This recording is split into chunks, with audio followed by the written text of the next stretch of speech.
ou o Senhor muda a minha vida, ou eu vou me afundar de vez, Deus. Eu sei disso, me ajuda. Aí um dia eu estou descendo, eu encontrei um amigo meu chamado Zé Galinha. Eu falei com ele: Zé Galinha, e aí, como é que você está? Ele: tá bem. Aí ele estava com a namorada dele. Aí mais próximo assim, estava a irmã da namorada dele. E a irmã da namorada dele era crente de rachar. E convenhamos, irmãos, as moças da igreja são as mais bonitas do mundo. Não é à toa que eu casei com uma. Rapaz, case com a moça da igreja. Ó, os pastores aqui casaram com moças da igreja. Vocês se arrependem? De maneira nenhuma. Coisa boa é casar com moça da igreja. E eu olhei para essa moça, eu falei com ele: Zé Galinha, me apresenta a tua cunhada. Ele disse: tá doida, é? Eu falei: por quê? Ele disse: ela é crente. Eu falei: e daí? Ele disse: crente não quer vagabundo, não. Mas todo pregador que prega no livro de Jonas, aquela mensagem que ocupação é a tua, ele fala: Deus não chama desocupado, Deus não chama vagabundo. Irmão, Deus salva até vagabundo, sim. Olha a prova aqui. Jesus me salvou. Aí eu falei: que nada, moço, fala com ela. Ele: tá bom, vou falar, mas ela não vai querer não, a menina é crente. Ele falou com ela, ele voltou, ela disse assim, que se tu quiser conhecer ela, que eu falei: fala pra ela que eu quero conhecer ela. Se tu quiser conhecer ela, pra tu vir aqui domingo pra ir com ela na igreja. Eu falei: tá bom, domingo eu venho aí. Só que domingo eu esqueci, irmão, daquela irmã, o nome dela era Débora. Esqueci da irmã Débora. Aí eu fui me arrumei pra ir pra uma festa. Eu tô subindo e encontro Zé Galinha. Aí Zé Galinha aí tá indo lá na igreja. Eu falei: que igreja? Ele falou: tu não vai pro culto com a irmã não? Eu falei: não. Ele: moço, a irmã tá te esperando lá. Eu falei: pra quê? Tu não disse que ia pro culto com ela? Eu falei: não, mas eu vou é pra festa. Ele disse: moço, vai lá. Ela perguntou por tua semana toda. Aí eu pensei: rapaz, já que ela tá interessada, melhor um passarinho na mão do que 2 voando. Vou lá. Só que eu pensei que aquela serva de Deus era aquelas irmãs de igreja cemitério, mas não era. Quebrei a cara. Lá no mundo, a gente, quando vai conhecer uma moça, é mais ou menos assim: prazer, Gabriel. E a expectativa é dar o 3º beijo na boca. Mas nem sempre é a realidade.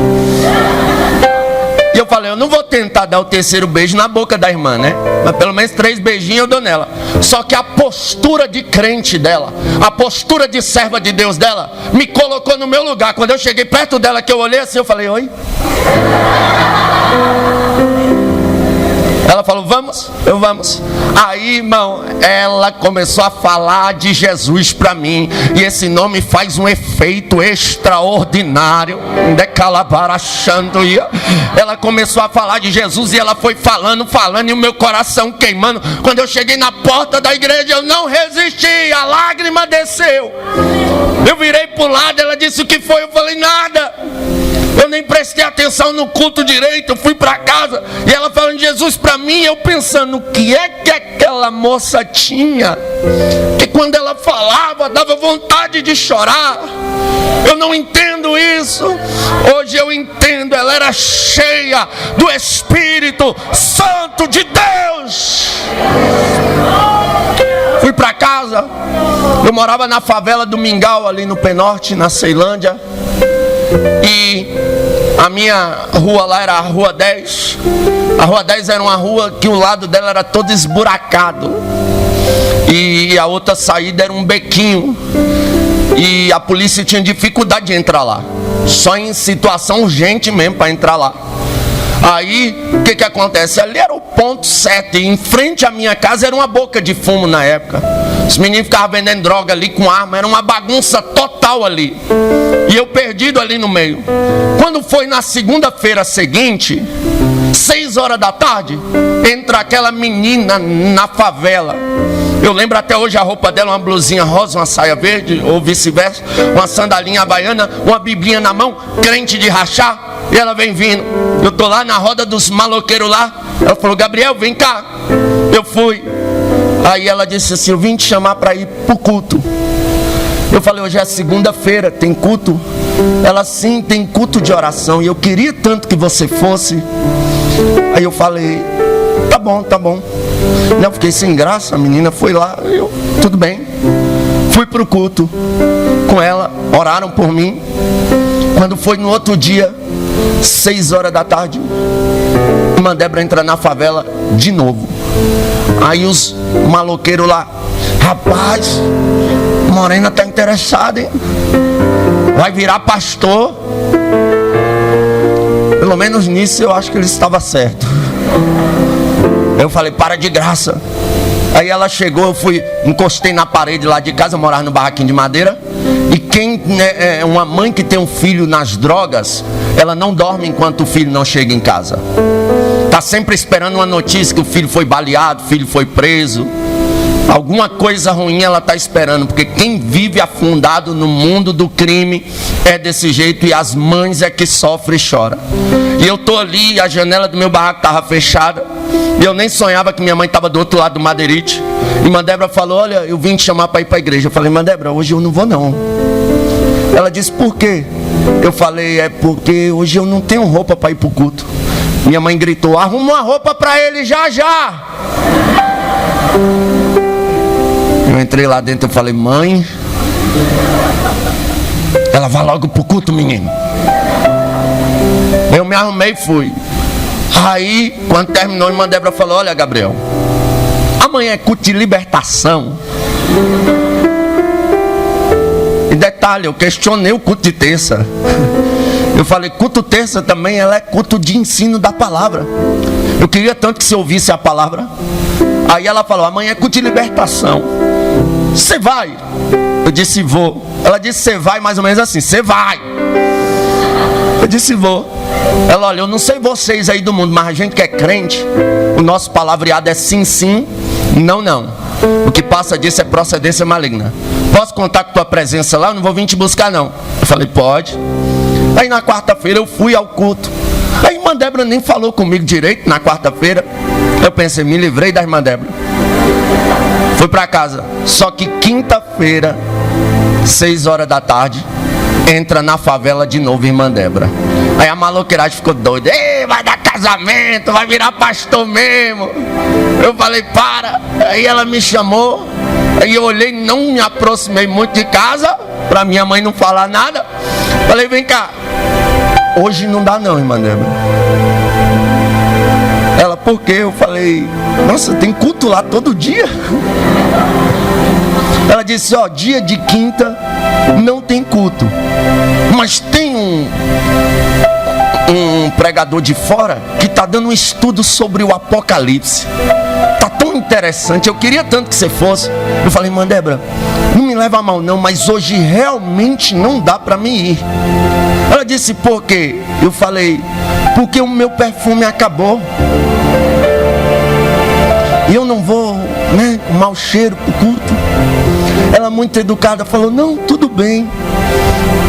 Virou as costas com a biblinha dela e saiu. 15 minutos depois, a desculpa que eu arrumei deu ruim, irmão. Na verdade, deu bom. Ela era revendedora Natura.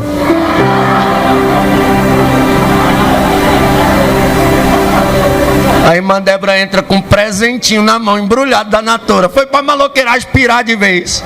Ei, tá ganhando até presente, casa logo, rapaz. Ela falou, irmão Gabriel, vem cá. Eu senti de Deus de te dar um caiaque. Eu não sou bobo, eu senti de Deus de receber. Eu falei, espera aí, eu vou me arrumar. Fui pro culto. Ela falou, olha, amanhã eu não vou te perturbar não, à noite, porque o culto é à tarde, é rapidinho, você só vai lá. Eu falei, não, tudo bem, vou lá. Fui no culto sexta-feira à tarde. Quando foi no sábado, era aniversário de uma amiga minha, Gisele. Se tu ouvir esse testemunho, Gisele, fique crente.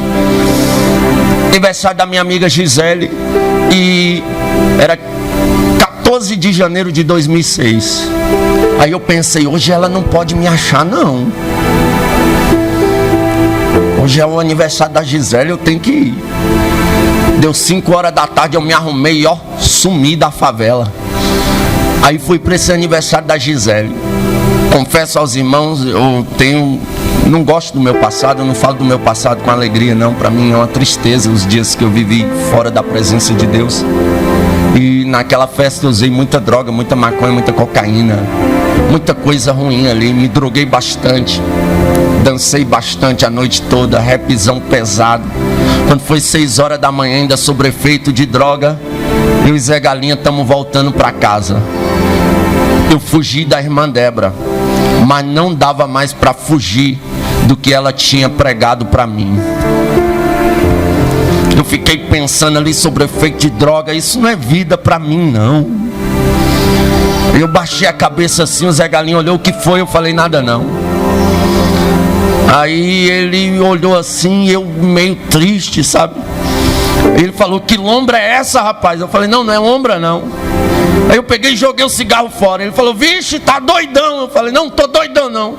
Ele, o que é então, meu irmão? Eu falei, quer saber do negócio? Isso não é vida pra mim mais não. Hoje eu vou para a igreja, hoje eu vou aceitar Jesus. Nunca mais eu fumo maconha, nunca mais eu uso cigarro, nunca mais eu uso droga nenhuma. Eu quero Jesus na minha vida. Ele olhou e disse assim, vai para a bênção mesmo, cara. Um dia eu vou também. Ele encontra-se preso, ore por ele. Eu creio que Zé Galinha será um testemunho vivo também do evangelho na terra.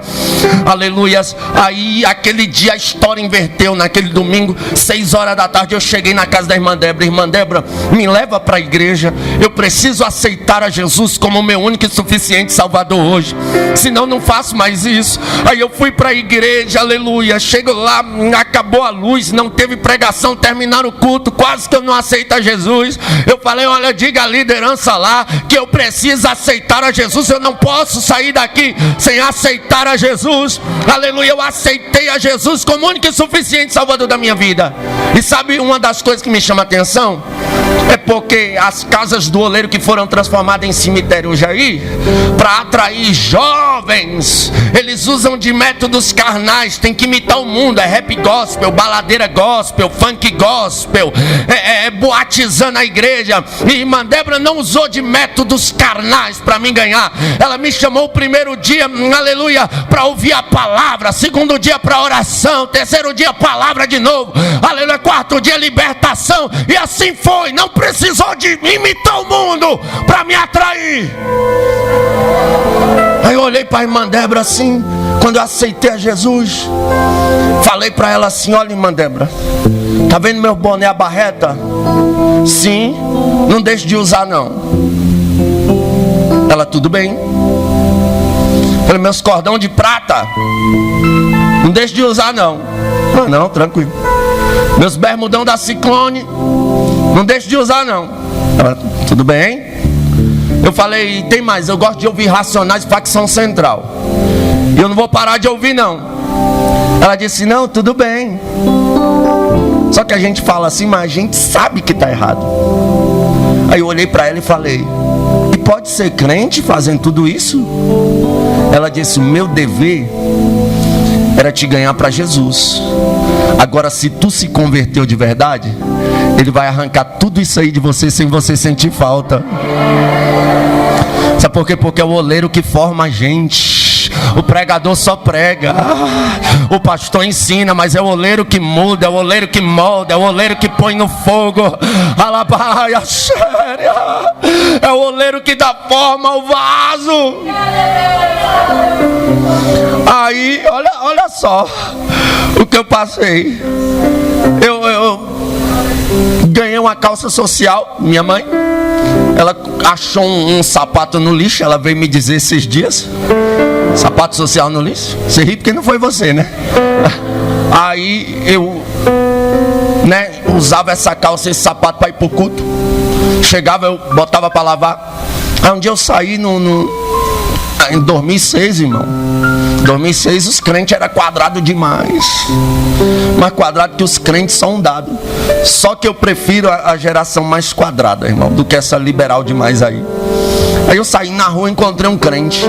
Eu de bermuda, tinha colocado a única calça que eu tinha para lavar. Ele falou, oxe, tu não é crente de bermuda no meio da rua? Eu olhei para ele assim, eu falei, é porque eu só tenho uma calça e eu lavei ela para ir pro culto.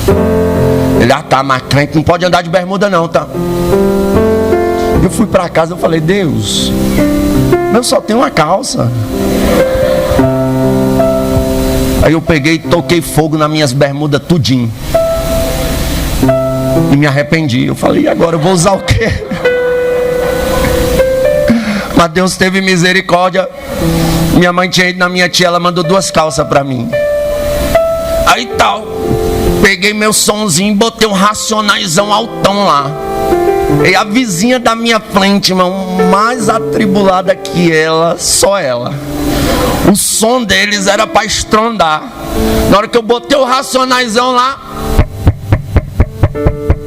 bateu palma lá em casa, eu saí. Ela disse, tu não é irmão? Eu disse, sou. Ela, irmão, não pode escutar Racionais não. Ela falou, peraí. Ela foi lá dentro e falou, eu tenho um CD de crente aqui, pega, irmão, tem que escutar isso aqui.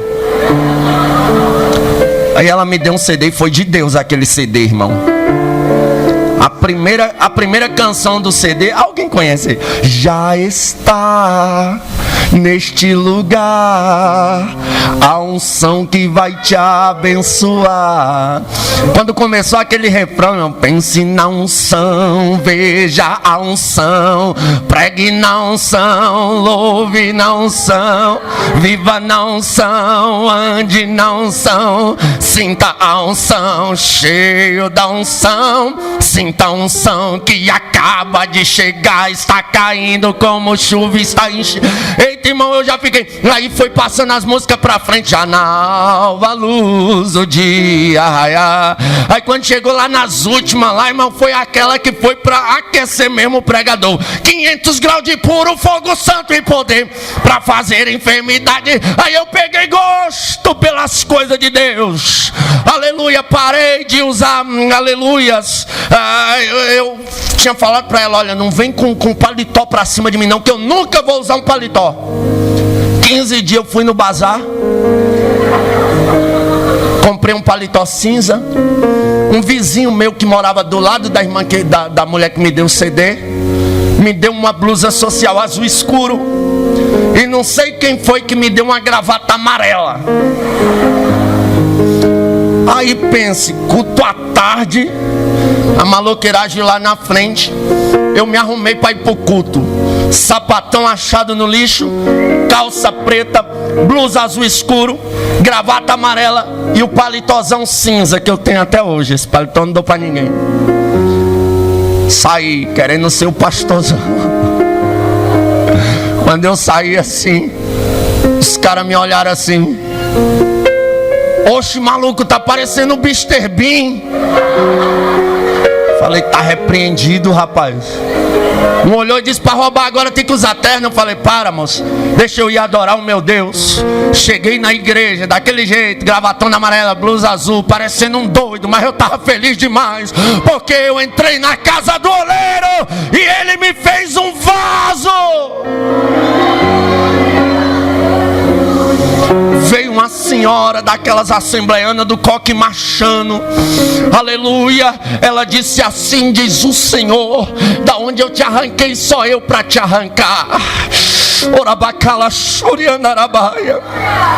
Ela disse, olha, vou eu te fazer um pregador do evangelho e tenho pressa. Tu vai andar de asa de ferro para cima e para baixo, não como turista, mas como pregador do evangelho. Quando ela terminou, eu disse assim, senhora, o que é asa de ferro? Ela deu um sorriso igual você sorriu aí e disse, ô meu filho, é avião. Deus me mostrou você andando em avião, indo pregar o evangelho. Eu pensei assim, meu Deus, se eu vendesse meu barraquinho de madeira, não dava para comprar uma passagem de avião. Mas eu não sabia que o oleiro é dono da TAM, da Gol, da Infraero inteira. Ele é dono de tudo, ele manda em tudo. Oh glória, baia séria. Oh glória, todos os meses eu tô andando em um pássaro de ferro para ir pregar a palavra de Deus. Porque o oleiro forma vaso. Eu entrei na casa do oleiro, aqui é a casa do oleiro, aqui é lugar onde o oleiro faz vaso. vaso. Só que outra coisa que me chama a atenção é que o vaso se quebra. Só que o oleiro não joga o vaso que se quebrou fora. Estamos vivendo dias que as pessoas são tão santas, mas tão santas, mas tão santas, que eu não sei o que elas estão fazendo aqui ainda. Deviam já estar no céu. Porque hoje, para jogar o vaso fora, não precisa nem quebrar, basta arranhar. Só que o oleiro nos ensina que se o vaso se quebra, ele não joga fora. Quando o vaso quebra, irmãos, a igreja não deve excluir, botar para fora. Não estou falando de exclusão, de regime interno, não. Eu estou falando de excluir. Quebrou, não serve mais. Quebrou, não presta mais. Aleluia. Quebrou, vamos compartilhar. Que é para não ser usado mais em lugar nenhum. Que é para não pastorear mais igreja nenhuma. Que é para não cantar mais em lugar nenhum. Que é para não fazer mais nada. Quebrou, já era. É o que estão fazendo. Amam sepultar vasos que se quebrou. Ficam adoram notícia de quem caiu. Adoram compartilhar erros dos outros. E se Jesus fosse vivo nos dias de hoje, porque Jesus enfrenta uma situação, um vaso se quebrou, trouxeram até ele. Olha aí Jesus, essa mulher foi apanhada em ato de adultério. Podemos apedrejá-la? A igreja que é cemitério é desse jeito. Podemos matá-la? Não presta mais não. Aí Jesus olhou e disse: quem não tem pecado, atira a primeira pedra. Aleluias. Foi se retirando um por um. Um por um. Eu fico olhando Jesus nos dias de hoje.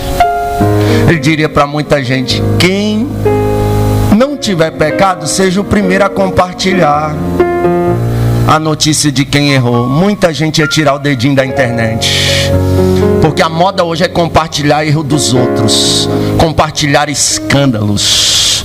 Irmão, já basta o inimigo para acusar. Aleluia, as pessoas que eram vasos. Eu estou falando aqui de vaso, tá, irmão? Vaso que se quebrou, porque vaso corre o risco de se quebrar sim.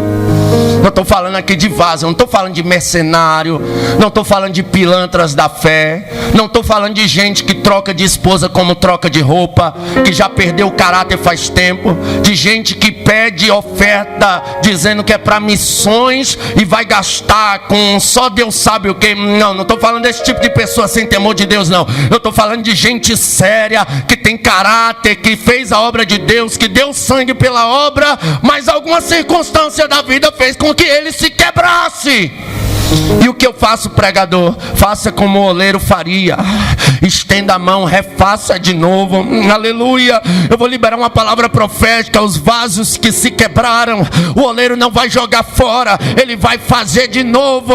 Ele vai refazer de novo. É claro que ele vai amassar de novo, vai moldar de novo, vai pôr no fogo de novo, mas fora ele não vai jogar. Porque é para isso que serve a casa do oleiro. É para reconstruir vasos. Ela é bacante, oh glória. Eu estou feliz. Sabe por quê? Porque a casa do oleiro não fechou. Essa pandemia conseguiu fechar restaurante, fechar bar, fechar aeroporto, fechar fronteira, fechar tudo. Mas se tem duas coisas que não conseguiu fechar, uma é a casa do oleiro e a outra é o céu. O céu continua abertinho. O oleiro, dono do céu, continua trabalhando. Eu sei que existe denominações por aí que já viraram cemitério faz tempo, mas aqui ainda é a casa do oleiro. E ele tem pressa em usar os vasos. E outra, ele não. O oleiro, eu já encerro aqui. O oleiro não faz o vaso para deixar ele. Não, o oleiro molda o vaso, faz o vaso e ele enche o vaso. O maior prazer do oleiro é encher o vaso. Os vasos da casa do oleiro, onde eu me converti, irmão, era tudo cheio. Pense nos jovens doidos por Jesus. Primeira vez que me chamaram para ir no monte, eu falei assim, como é que é lá no monte? Eles disseram, olha Gabriel, tu tá crente mesmo? Eu disse, eu estou me esforçando, porque monte é coisa séria. É bom até tu jejuar. Eu falei, o que é jejum? Aí me explicaram como é que eu jejuava. No dia de ir para o monte eu fiquei de 6 da manhã às 6 da tarde sem comer nada. Não, olha, eu queria ser cheio do Espírito Santo de Deus. Eu queria ter uma experiência com Deus. Aí a gente foi para o monte aquela noite, andando para o Monte do Pessu. Chegamos lá, eu pensei que a gente ia fazer um ciclo, orar. A irmã Débora falou bem assim, olha, vamos... Detalhe, irmão, não casei com a irmã Débora não, tá? Ela só queria me ganhar para Jesus mesmo. Aí o que acontece, irmãos? Chegamos lá, a irmã Débora falou bem assim, vamos cada um ficar num cantinho, orar um pouco e depois a gente ora todo mundo junto. Eu falei, tudo bem. Aí eu pensei na minha mente, mente infantil a minha, eu vou ficar próximo à irmã Débora, que antes dela eu não levanto. Eu não vou orar menos que uma mulher. Olha o meu pensamento. Não subestime as varoas, irmão. Dá para competir com elas não. Essas moças oram demais. Aí olhei, a irmã Débora ajoelhou no cantinho dela, eu ajoelhei no meu aqui. A irmã Débora começou a orar. Deu 10 minutos, parecia que ela estava passando a primeira marcha assim, estava numa viagem longa. Deu 30 minutos, parece que a irmã Débora tinha acabado de ir para a quinta e a viagem era tipo daqui para o Piauí. Que o Piauí não é um estado, é um continente. Eu falo que eu prego muito lá. Você entra no Piauí, é dia e noite, e você não rodando naquele Piauí, não chega nunca na viagem. Você chega em Brasília de novo, não chega não onde você está indo. Aí ela lá, e eu toda hora eu tinha um celularzinho daqueles Nokia antigos, eu olhava a hora assim, aí 30 minutos, daqui a pouco 1 hora, daqui a pouco 1h30, 2 horas eu já estava orando ao contrário, irmão, com minhas pernas eu estava orando assim, Deus faz ela parar, Deus, pelo amor de Deus, faz ela parar. Quando parece que ela cronometrou 2h30 certinho, eu vi quando ela falou amém e levantou. Aí é isso mesmo, Jesus, eu creio, amém. E levantei as pernas dormentes. Aí ela, vamos fazer um ciclo aqui. Eu falei, vamos. Graças a Deus que eu me converti no meio de uma geração que orava. Aí nós fizemos um ciclo, começamos a orar. De repente a irmã Débora fez bem assim, ó, pum, no chão. Eu olhei assim, o irmão falou, não, para. Eu falei, ela não vai se machucar. Ele, não, mas faça o chão rachado que ela se machuca aí. Eu falei, o que é isso? Ele falou, ela foi arrebatada. Eu falei, ela foi o quê? Eu disse, não, ela foi arrebatada. A irmã Débora ficou ali, irmão, o rosto dela brilhava, parecia o rosto de um anjo. Com uns 30 minutos assim, a irmã Débora volta. Falando em mistério. Aí ela levantou. Aí ela olhou assim pra gente e disse assim, nossa, tive uma experiência tremenda. Deus me levou lá na casa da irmã Gil. Eu falei, o quê? Tu não saiu daqui? Ela disse, não, tu ainda vai entender essas coisas. Aí eu falei, como é que foi isso? Ela, Deus me arrebatou, me levou lá na casa da irmã Gil. Irmã Gil estava com a faca na mão e ia se suicidar. Deus me mandou que ordenasse ao espírito da morte que batesse em retirada. Ela disse que ordenou o espírito da morte que batesse em retirada, e ele bateu em retirada. A irmã Gil largou a faca para lá e pegou a Bíblia e começou a ler a Bíblia e a chorar. Deus trouxe ela lá da casa da irmã Gil, lá para o beco na entrada da favela, onde eu ia passar aquela madrugada. E lá no beco tinha um poste assim. Aí ela falou, e Deus me levou lá na favela e eu vi um demônio grandão de trás daquele poste lá na entrada. Aí eu pensei, logo lá, Jesus. Você ri porque não é você que ia passar lá sozinho aquela madrugada. Eles moravam tudo lá pra cima, eu tinha que descer sozinho. Aí eu fiquei olhando aquilo e oramos. voltamos para casa. Aí eu tô descendo na favela. Na hora que eu avistei o poste, pense num crente. Olha, Satanás, a irmã Débora já te viu, então saia daí. Eu te repreendo em nome de Jesus. Quando eu passei o poste, eu passei voado. Cheguei em casa. Aí minha mãe, o que foi, menina? Eu falei, poder de Deus demais, mãe, lá no monte. Foi bom demais, mas eu tava morrendo, era de medo. Aí no outro dia a gente foi pro culto. Irmã Débora tinha mania de ficar lá no portão recebendo quem estava entrando. Aí eu vi irmã Gil chegando. Eu falei, opa, não perco por nada. Colei perto de irmã Débora. Irmã Débora disse, olha, ontem a gente estava orando no monte, Deus me levou lá na tua casa. Aí ela olhou para mim assim, ela, não, Gabriel pode ficar, ele estava com a gente. Ela, mas como assim, menina? Deus me arrebatou lá no monte, me levou lá na tua casa, tu estava com a faca na mão, vestida assim, assim, assim, e ia se matar. Deus me levou lá para repreender o espírito da morte. Irmã Gil caiu de joelho chorando, dizendo, Deus é Deus, Deus é Deus, Deus é Deus, Deus é Deus. Chora, cante, e eu olhando essas coisas, eu cansei de ver irmã Débora começar a contar uma revelação e o irmão Fábio falar, para, deixa eu contar o resto, porque Deus dava a mesma revelação para 2, 3 jovens no culto, irmão. Era normal essas coisas em nosso meio. Aí eu fiquei olhando assim, eu falei, Jesus, eu quero isso. Eu vi aquela senhorinha que profetizou para mim falando em mistério, eu arrupiei até a sobrancelha. Eu falei, Jesus, eu quero ser batizado, eu quero ser cheio. Aí eu comecei a buscava, orava, falava, Jesus me batiza, me enche, Jesus me batiza. Aí a gente ia para culto, tinha muita vigília, a gente ia para vigília sexta, sábado, às vezes no domingo a gente fazia meia vigília, e eu via todo mundo batizado com o Espírito Santo, menos eu. Falava, Jesus, será que eu sou tão ruim assim, Jesus, que o Senhor não me batiza? Mas eu estava com um mês só buscando, mas eu buscava demais, era de noite, orava todo dia, eu orava 2, 3 horas de madrugada. Eu falava, Jesus me batiza, ia para os cultos, Jesus me batiza, Jesus me batiza, Jesus me batiza. E eu pedia para Jesus me batizar com 2 meses. Um dia, eu nem estava esperando, irmão, estava no culto à tarde, o pastor pregando, ele disse, olha, quem não é batizado com o Espírito Santo seja batizado. Eu lembro que eu fechei o olho, eu comecei a marchar, eu falei, Jesus, me batiza, Jesus, me batiza. Quando eu pensei que não, eu estava falando em línguas estranhas, o Espírito Santo desceu do céu e encheu o vaso de azeite. Glória! Foi tanto poder de Deus, irmão, na minha vida, que foram fechar a igreja e bateram no meu ombro. Gabriel, a gente precisa fechar a igreja. Eu falei, não, tá tão bom. Eu não queria parar de falar em mistério. Fui para casa falando em mistério. Pegava um ônibus, eu fiquei 3 dias que eu falava em mistério de dia e de noite. Eu achava, nossa, era muito gostoso aquilo, muito gostoso a presença de Deus, essa mesma que a gente sente aqui. Oh, glória, é muito lindo. Aí eu buscando ali a Deus, que agora eu queria ser um pregador do Evangelho, queria ser um instrumento, queria ganhar almas. Com 5 meses de crente, preguei a primeira vez na igreja. Aí, como eu disse, cuidado para você não se tornar um coveiro espiritual. Alguém chegou em mim e disse assim, olha, irmão, tu não tem chamada para pregar não,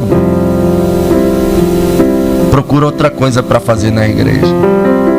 Eu pensei, por que a senhorinha disse que Deus falou que eu ia ser um pregador do Evangelho? Com muita insistência, insistiram para mim pregar a segunda vez. Segunda vez que eu fui pregar, eu preguei o juízo final. Só que eu cometi um erro. E o professor de teologia, irmão, assassine alguém na frente dele, ele te perdoa. Mas não cometa um erro teológico não, que ele não te perdoa não. Ah não, ele não aguenta não. Aí eu pregando naquela empolgação sobre o livro do Apocalipse, aí eu falei, quando João Batista escreveu o livro do Apocalipse. Aí terminou o culto, ele me chamou, irmão, não foi João Batista que escreveu o livro do Apocalipse, foi João, discípulo. Eu falei, tá, é que eu não li a Bíblia toda ainda, mas eu já li mais da metade, eu estou lendo ela toda. Ele falou, olha, o apóstolo Paulo disse que a igreja é o corpo de Cristo, e uma mão não pode fazer o trabalho da outra mão. O irmão não foi chamado para pregar. Aí eu fiquei assim. Um irmão olhou para mim e disse, essas pessoas que não sabem nem pregar e querem inventar de pregar, não sei como o pastor põe uma pessoa dessa para pregar. Aquilo foi como uma facada no meu coração. Saí tão triste. Eu fui para casa pensando. Aí um dia eu fui para o monte orar, porque aquele negócio ardia. Eu pregava no banheiro, pregava para as árvores no monte. Não tenho vergonha de falar isso. Aí eu tô no monte sozinho esse dia. Aí sai um rapaz cheião assim no meio do mato. Ele gritou: homem! Eu olhei assim procurando um homem. Eu era um menino. Aí ele: é tu mesmo, assim diz o Senhor. Já não te disse eu que tu serás um pregador do evangelho? Aí eu respondi na mente: sim, Senhor. Quem te chamou foi o homem ou foi eu? Eu respondi na mente: foi tu, Senhor. E por que tu dá mais ouvido ao homem do que a mim? Prega a minha palavra, porque para isso te chamei eu na terra. Saí dali, eu pensei: ninguém me para mais. Eu vou pregar o evangelho. Me chamaram para pregar a terceira vez. E na terceira vez Deus foi misericordioso, batizou com o Espírito Santo no culto. Daí eu comecei a pregar. Aleluia, louvado seja Deus. Hoje tem 15 anos que eu prego o evangelho. Aleluia, louvado seja Deus. Por quê? Porque eu entrei na casa do oleiro, ele me fez um vaso, me encheu e me fez um instrumento. Louvado seja Deus. Se coloque de pé em nome de Jesus.